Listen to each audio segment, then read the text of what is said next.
Understanding the concept of liquidity. A simple explanation of liquidity, a company's ability to meet its short-term obligation. Why liquidity is crucial for a company's financial health. Consequence of insufficient liquidity. Liquidity ratio as tool to measure and analyze the level of liquidity. Main types of liquidity ratio. Current ratio is measure the ability of current asset to cover current liabilities. 2. Quick ratio measure the ability of the most liquid asset to cover current liabilities. 3. Cash ratio measure the ability of cash and cash equivalents to cover current liabilities. Working capital to total asset ratio measure the proportion of working capital to the company total asset. Current ratio formula: current liabilities, current asset.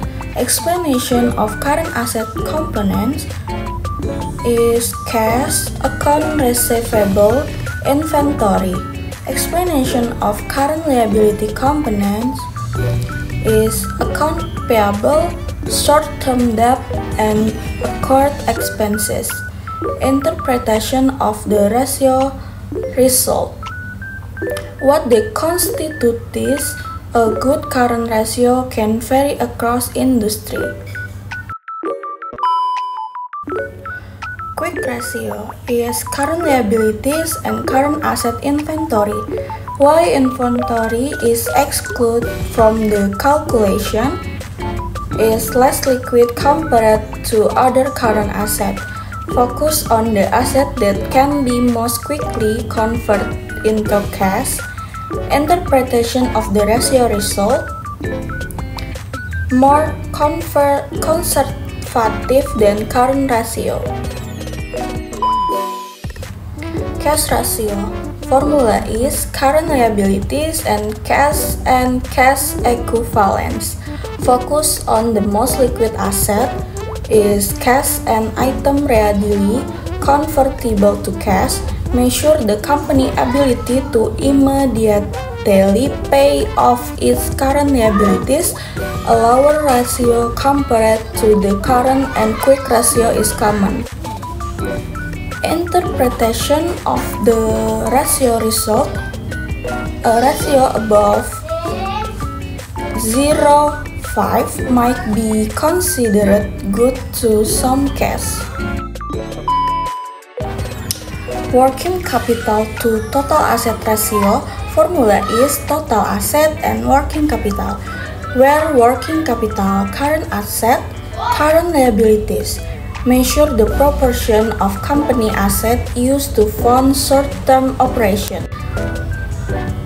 A higher ratio may indicate better liquidity but could also suggest inefficient asset utilization. Interpretation of the ratio result needs to consider the company's size and industry. Interpretation and analysis of liquidity ratio.